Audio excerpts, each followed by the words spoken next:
Hey there everybody, 新年快乐! So today's video is sponsored by another channel here on YouTube called China Matters, and they recently got in touch with me with some sort of interview-like questions, asking me about some of my opinions and what life is like living here in China as a foreigner and how I see things going here in the future. Here we go! So if everyone new to my channel, my name's Lawrence Larson. 我的中文名字是罗一航. I've been in Beijing for nearly 3 years now, so I feel like I got a pretty good idea of how things work. As for my work, I'm a performing artist, so I sing Chinese songs and do performances all around China. And I'm also a songwriter and producer. I write Chinese songs for other artists here in China as well. So I guess in that aspect, most of my understanding is somewhat more of the entertainment side of China. But obviously living here for a while, you sort of get to know the ropes. Hope in this video I can give you guys a little bit of insight as to what life is like living here. I think China's definitely one of those places that you have to come here to really know what it's like. It's very hard to describe without a sort of first-hand experience. One thing about China is that life in every city is very different. So since I'm living in Beijing, which is obviously the capital of China, it very much has what I feel is the most authentic sort of Chinese feel. I find northern Chinese are very straight talkers, pretty laid back, kind of chilled people. They have a very good sense of humor. The south is a little more, especially cities like Shanghai and Hong Kong, has a little more Western influence. But my purpose for coming here was very much to 入乡随俗, which is like do as the Romans do. Most foreigners, first time in China, prefer cities like Shanghai and Hong Kong because it's a little more familiar and a little more similar to a Western large city. But a lot of my friends in Beijing, initially they weren't huge fans, as Beijing's a really big city and it takes a long time to sort of get used to life here. But the more time they spend here, the more they sort of grows on you. I'm not really sure when I think of China's lead industries. You kind of think everything because it's always the joke like everything's made in China these days. But no, I think China's like infrastructure is probably pretty top level. I know they're doing a lot of work all around the world, like in Africa, building railways, and even in China, every city's developing like insanely quickly. I remember when I was staying in Shanghai in a hotel there, and I was on I think something like the 30th floor, and there was another skyscraper going up right next to me. I was there for like 4 days, and by the 4th day, the tower next to me had grown about 6 floors. I don't know anywhere else in the world that can work at that kind of speed. I do know there's also a massive tech market here, especially in places like Shenzhen, where they're developing all sorts of new technology and like computers, robotics. Another massive industry in China that you maybe wouldn't expect is actually the art scene is incredibly vibrant and hugely successful, especially, well, not only in music, but especially in movies. I think the thing I find most interesting, and one of the things that always kind of intrigues me about China, is this cross between old and new. As you notice, you're like walking through the city. One minute you'll be walking through the kind of old streets of Beijing or old houses and such, and then next to them are these massive skyscrapers and huge lights in apartment buildings. Not to mention, China didn't used to all be one country. In fact, there used to be a whole bunch of small countries inside, one larger nation. You can feel that when you go to every different city has its own different kind of vibe.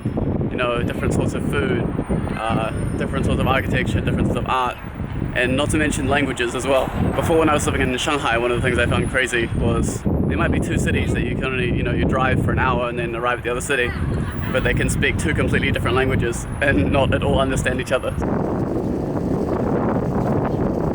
So I've been living here nearly 3 years now. There's still so many things I want to do. I suppose living in Beijing, I feel obliged to visit the Great Wall, which is something I still haven't done. One of the places I most want to go to is Chengdu, which is also known as the spicy capital of China, as they have this really cool spice called mala, which will kind of like make your tongue all numb. So some of my favorite food in China. I suppose one of my personal dreams and things I want to do is start going on tour around China, having shows in every city, and maybe even have some performances with some of my favorite singers and artists I admire. I suppose like a lot of foreigners coming here, I had a few sort of misconceptions. I didn't think China was going to be, this sort of modern and as large as it is. And when they say there's a lot of people, there are really a lot of people. But at the same time, I come from New Zealand, so, a small island at the bottom of the world. So there really isn't a huge amount to compare to. But I suppose like anyone coming to a new place, it certainly took a while to get the hang of things, especially the communication side. No, I've been lucky enough to meet some really great people here and have them help me through that first year at least of complete and utter not knowing what to do.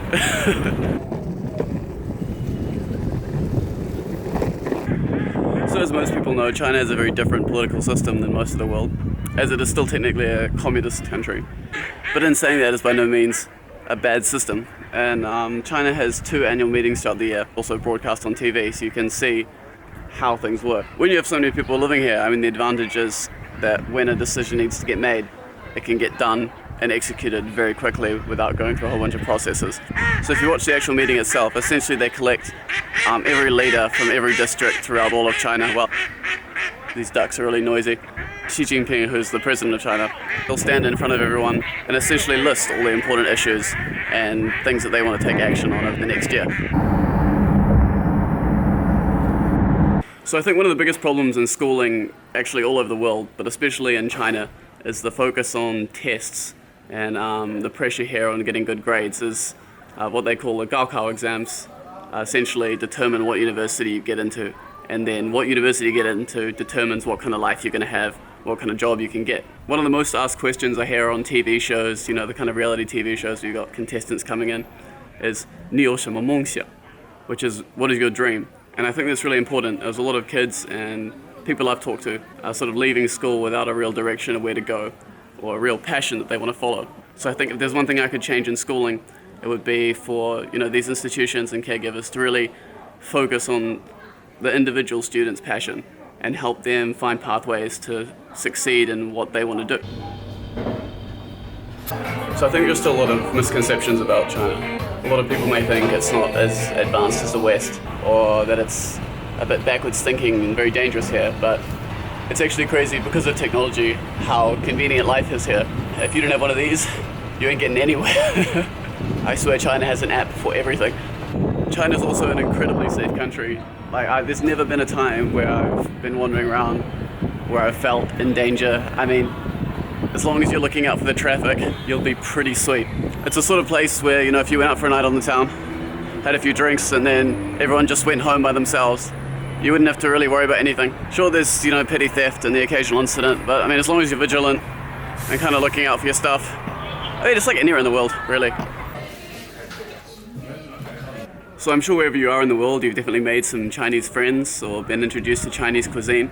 And you can see lately how China's taking a huge interest in global topics, you know, such like global warming. As for the Chinese people themselves, I think there's definitely some cultural differences between the different generations. But considering the fact China's only really opened itself up to the rest of the world over the last 30 to 40 years, you can imagine there's going to be a little bit of time spent just getting used to how things work with other different cultures and different ideas and people coming here, and as well as Chinese moving to other places all over the world. But I mean, there's already 2nd generation, 3rd generation, 4th generation Chinese in countries all over the world. So yeah, I think that sort of understanding is just going to come with time. Of course, I think the most important thing for anyone, whether you're Chinese moving overseas or you're someone from overseas moving to live in China, is to just respect the customs of people in the local place you're living in, and doing your best to understand the language, and, you know, not being oblivious to your surroundings, and just being a respectful and good person in whatever you do and wherever you are. I think if there's one thing I'd want to change, there is this kind of me first mentality, which I think comes out of having, you know, a population so big. Just simple manner kind of things like, you know, waiting at the lights, opening the door for people, and just being a little more courteous overall. So after living here in China for a while, you'll find that life here is incredibly fast, which means there's something to do at any time, anywhere. Personally, I think the kind of life you have here in China and the sort of the things you see, the scenery, the people you meet are all very much one of a kind. So when I think about things that you can only do here in China, I think about the experiences that you'll find here that you'll certainly not run into anywhere else. If you ask me, the future is here. I can't even imagine what China will be like in 10 years. Just in the last 3 years I've been here, there's already been massive changes. Especially when I talk to locals who lived there their whole lives. And they grew up in the small sort of alleyway central areas of Beijing. And now, you know, they have these massive city centers, roads, apartment buildings, shopping malls. It kind of makes you realize what people can achieve. But I think over the next few years, China's only going to become more and more integrated into the, as a key player in the world. Life here is going to become even better and better. I'm at the airport now, getting ready to head home for Chinese New Year. I'm super happy to call this place my home, and I hope that more people have a chance to come visit here and check it out for yourselves. I have huge hopes for China in the future, and I hope that I can do my little part to make this place just that little bit better. I'd like to thank China Matters for sponsoring today's video. If you're looking for more interesting China content, remember to subscribe to them down below. Thanks for watching, guys. I'll see you next time.